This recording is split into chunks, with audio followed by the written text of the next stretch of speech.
আজকের বিষয়টি একটু অন্য ধরনের।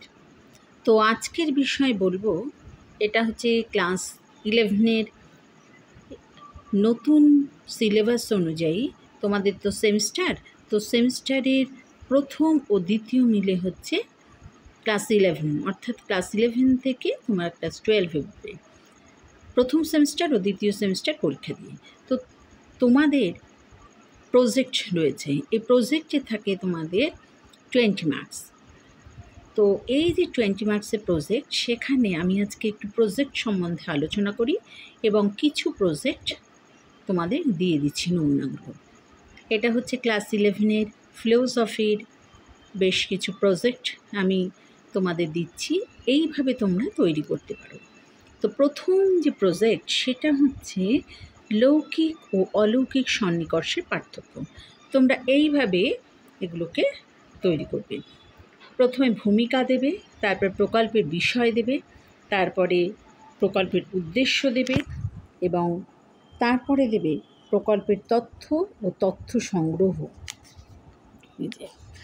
তারপরে তোমরা দেবে আলোচনায় ব্যবহৃত পদ্ধতি, তারপরে আলোচনার বিশ্লেষণ, তারপরে তোমরা দেবে সন্নিকর্ষ ও তার বিভিন্ন প্রকার এই সম্পর্কে দেবে, তারপরে লৌকিক সন্নিকর্ষের প্রকারভেদ। তারপর এইভাবেই তোমরা প্রকারভেদটাকে আলোচনা করবে। সেক্ষেত্রে তোমরা লৌকিক সন্নিকর্ষের প্রকারভেদের ক্ষেত্রে তোমরা লৌকিক সন্নিকর্ষ যে 6 প্রকারের, সেই 6 প্রকারটা তোমরা দেবে।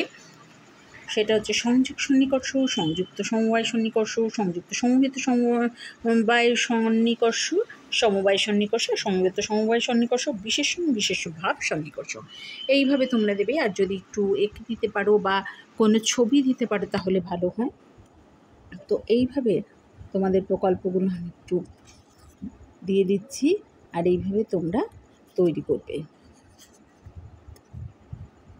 এটা হচ্ছে ক্লাস 11-এর ফিলোসফির প্রজেক্টগুলো তোমাদের দিচ্ছি। আচ্ছা, এইভাবে দেবে। সেকেন্ড প্রজেক্ট হচ্ছে স্বার্থনীতি ও পদার্থনীতি। তোমরা এইভাবেই দিয়ে দেবে, ঠিক আগেরটা যেরকম বললাম, প্রকল্প উদ্দেশ্য, বিষয়, প্রকল্প পরিকল্পনা বা কর্ম পরিকল্পনা, এইভাবে দেবে। দেখো পরপর সিদ্ধান্ত। প্রকল্পের 3য় নম্বর প্রকল্পের ক্ষেত্রে হচ্ছে বস্তুবাদ ও তার বিভিন্ন প্রকার। এইভাবে প্রকল্পের উদ্দেশ্য প্রথমে থাকবে, তারপরে এক্ষেত্রে বস্তুবাদ, প্রতিরূপী বস্তুবাদ, সরল বস্তুবাদ, এদেরটা দেবে। আর তোমরা কিন্তু প্রকল্পের মধ্যে অবশ্যই ছবি দেবে। আচ্ছা, পরেরটা 4 নম্বর হচ্ছে ভাববাদ ও বার্কলের আত্মগত ভাববাদ। এক একটা স্কুলে এক এক রকম দেয়, ঠিক সেই রকমভাবেই তোমরা তৈরি করবে। আমি এখানে কিছুটা একটু নমুনা মতো তোমাদের দিয়ে দিলাম। আর লাস্টে কৃতজ্ঞতা স্বীকার হিসাবে তোমাদের বলি, এইটা কৃতজ্ঞতা স্বীকার, সেই হিসাবে তোমরা এরকম লিখে দেবে। আর শেষের দিকে ছাত্র ছাত্রীর স্বাক্ষর, আর এই দিকে কিন্তু তোমাদের তারিখ অবশ্যই দেবে। এইভাবেই তোমরা প্রজেক্ট তৈরি করবে। তো এটা হচ্ছিল আজকে দর্শনের প্রজেক্ট সম্পর্কে আজকে দিলাম ক্লাস 11-এর।